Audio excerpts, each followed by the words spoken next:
नमस्कार, मी संतोष शिंदे पुन्हा एकदा तुमच्या समोर आलो. मी माझं चॅनल आहे राष्ट्रवाद नॅशनल इश्यू संतोष शिंदे. या चॅनलला तुम्ही नक्कीच लाईक करा, सबस्क्राईब करा. एवढंच मला तुम्हाला सांगायचं होतं. आणि अजून एक तुम्हाला प्रामुख्याने एक विषय तुम्हाला सांगायचा होता, तो म्हणजे लहान मुलांच्या बाबतीमध्ये ज्या काही गोष्टींकडे दुर्लक्ष होतंय त्या गोष्टींच्याबद्दल तुम्हाला सांगायचं होतं. सध्याच्या घडीला जर आपण एक सॉफ्ट ड्रिंक पकडलं किंवा जे शीतपेय जे सर्रासपणे दुकानामध्ये विकले जातात त्याविषयी जर तुम्हाला जर सांगायचं असेल तर पेप्सिको कंपनी असेल किंवा कोकोकोला कंपनी असेल, याच्यामध्ये खूप अत्यंत हानिकारक अशा गोष्टी दाखवल्या जातात, गोष्टी असतात त्याच्यामध्ये. आणि त्याच्याने आपल्या आरोग्यावर काही दुष्परिणाम होण्याची शक्यता असते. त्याच्यामध्ये जे शुगर असतं त्या शुगरमुळे तुमचं डायबिटीज असू दे, तुमचा BP असू दे, किंवा तुमच्या किडनीज फेल असतील किंवा अजून तुमच्या पेनक्रिया असतील, या सगळ्यांवरती खूप अत्यंत हानिकारक दुष्परिणाम या गोष्टीचे होतात. तर मला त्या गोष्टीची तुम्हाला एक नितांत सांगण्याची गरज होती. आणि सध्याच्या घडीला जर तुम्ही त्याचे ते ॲडव्हर्टायझिंग बघितले की एक शीतपेय असेल ते पिल्याच्या नंतर समोरचा माणूस 4-5 माले एकदम धावत स्पीडने चढतो, किंवा एक माणूस धावत स्पीडने जाऊन त्या गाडीमध्ये बसतो, किंवा त्या माणसाकडे अशी एनर्जी फील करतं की तो माणूस एकदम स्ट्रॉंग दाखवला जातो. ह्या सर्व गोष्टींमुळे काय होतं की तुमची जी मुलं आहेत ज्यांना ह्या गोष्टीची कल्पना नसते ते त्या सर्रास त्या गोष्टीकडे आकर्षित होतात, आणि ते त्या गोष्टीचं एक आकर्षण त्यांना लागतं. आणि त्यांना असं वाटतं की ही गोष्ट केल्याने आपल्याकडे एनर्जी फील करतो, आपण ह्या सगळ्या गोष्टी करू शकतो. तर माझं फक्त एवढंच तुम्हाला सांगायचं आहे की ह्या ज्या पेप्सिको कंपनी असतील किंवा कोकोकोला कंपनी असतील, या अनेक ठिकाणी ह्या कंपन्या बॅन झाल्यात. ह्या नॉर्थ कोरिया आणि क्युबा ह्या कंपनीमध्ये ह्या गोष्टी पूर्णपणे बॅन आहेत ह्या गोष्टी.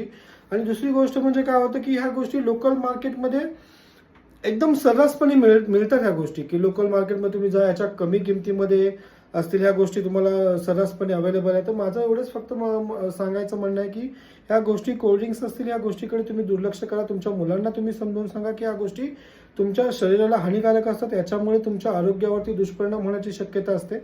आणि आता तुम्हाला एक सांगायचं गोष्ट म्हणलं की जर तुम्ही शाळा बघितलात, तुम्ही कॉलेजेस बघितलात, याच्या आजूबाजूला ह्या सर्व गोष्टी सर्रासपणे ठेवल्या जातात.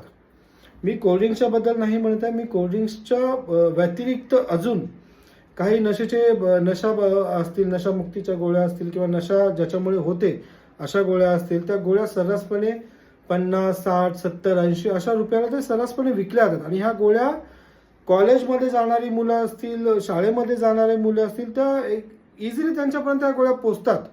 तर माझं फक्त एवढंच सांगायचं तुम्हाला आहे की ह्या सर्व गोष्टीवरती आपण एक पालक म्हणून बारकाईने लक्ष दिलं पाहिजे. ह्या गोळ्या ज्यावेळेस माणूस सेवन करतो, त्या गोळ्या घेतल्याच्या नंतर 2-2 दिवस त्यांची नशा उतरत नाही. त्यांच्यासोबत काय घडते, त्यांना काय इजा होते, त्यांना कोण कुठे घेऊन जाते, त्यांच्यासोबत कुठल्या कुठल्या गोष्टी घडत आहेत, त्या गोष्टींची देखील कल्पना त्या मुलांना नसते. तर माझं फक्त एवढंच सांगायचं आहे की आपण पालक म्हणून त्या गोष्टीकडे जागरूकतेने बघितलं पाहिजेत. आणि सरकार म्हणून ह्या गोष्टीकडे पण सरकारचं काय कर्तव्य आहे की ज्या ज्या ठिकाणी शाळा असतील, ज्या ज्या ठिकाणी कॉलेजेस असतील, त्या ठिकाणी अत्यंत जबाबदारीने आपण कारवाई केली पाहिजे की ह्या ज्या गोष्टी सर्रासपणे कशा मिळतात. आणि ह्या गोष्टीचा सध्याच्या घडीला पुणे असू दे किंवा अजून ज्या ज्या ठिकाणी नाशिक असू दे, मुंबई असू दे, ह्या गोळ्या सर्रासपणे मिळत आहेत. आणि माझी फक्त सरकारला एवढीच एक विनंती आहे, सरकारने 2024 मध्ये अनेक ठिकाणी कारवाई केली, जवळजवळ सरकारने 162 ठिकाणी ह्या सर्व ठिकाणी कारवाई केल्यात. पण माझं एवढंच म्हणणं की नुसतं कारवाई करून आपल्याला थांबायचं नाही.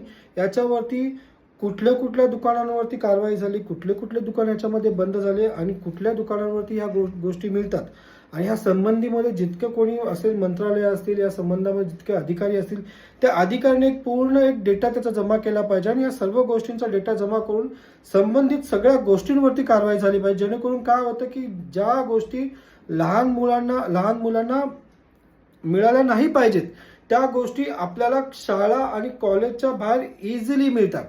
माझं तर एवढंच तुम्हाला सांगायचं आहे की ज्या गोष्टी शाळा कॉलेजच्या बाहेर बार असणं, पानपट्टी असणं, किंवा ज्या गोष्टी टोबॅको असणं, किंवा तिथे गुटखा असणं, ह्या सर्व गोष्टी शाळा कॉलेजेसपासून अत्यंत दूर असल्या पाहिजेत, आणि त्या गोष्टी शाळा कॉलेजच्या बाहेर मिळाल्या नाही पाहिजेत. माझं एक जबाबदार व्यक्ती म्हणून सांगायचं की आपल्या मुलांना आपण अगोदर चांगली शिकवण दिली पाहिजे आणि त्या सगळ्या गोष्टींपासून दूर केलं पाहिजे. हे व्यसन आहे आणि हे व्यसन लागता कामा नये. चांगल्या गोष्टींचं आपल्या मुलांना तुम्ही व्यसन लावलं पाहिजे, चांगल्या गोष्टी त्यांना शिकवल्या गेल्या पाहिजेत. पण सध्याच्या घडीला असं चित्र आहे की सध्याच्या घडीला ज्या ज्या ठिकाणी कॉलेज आहेत त्या ठिकाणी बार देखील आहेत. तर माझं राज्य उत्पादन शुल्कच्या अधिकाऱ्यांना एवढंच सांगायचं आहे की ज्या ठिकाणी स्कूल्स आहेत, कॉलेज आहेत, त्या ठिकाणी शाळा आहेत, त्या सर्व गोष्टींवरती कारवाई झाली पाहिजे. आणि ह्या ज्या गोळ्या आपण विकतो, ज्या ह्या नशाच्या गोळ्या आपण ज्या ठिकाणी मिळतात, त्या सर्व बाबी आपण पडताळल्या पाहिजेत. त्या जितके लोक आहेत, ज्या याच्यामध्ये जेवढी लोक इन्व्हॉल्व आहेत त्यांच्यावर कठोर कारवाई झाली पाहिजे. आणि आपल्या मुलांना आपण ह्या सर्व गोष्टींपासून कसं सुरक्षित ठेवलं पाहिजे या विषयावरती हा एक छोटासा तुम्हाला कंटेंट सांगितला. मी तुम्हाला एक छोटासा व्हिडिओ बनवून सांगितला. माझं फक्त महाराष्ट्रातल्या तमाम जनतेला फक्त एवढंच म्हणणं की तुम्ही तुमच्या मुलांची काळजी घ्या. आपलं जे पुढचं भविष्य आहे त्या भविष्याची काळजी घ्या, जेणेकरून लहान मुलांना ह्या व्यसनाधीन जे बनतात, ज्यांना व्यसनाची सवय लागते, या सगळ्या गोष्टींपासून दूर ठेवा आणि त्यांना चांगल्या गोष्टींची सवय लावा. एवढंच फक्त मला तुम्हाला सांगायचं होतं. धन्यवाद. Thank you so much. जय हिंद, जय महाराष्ट्र.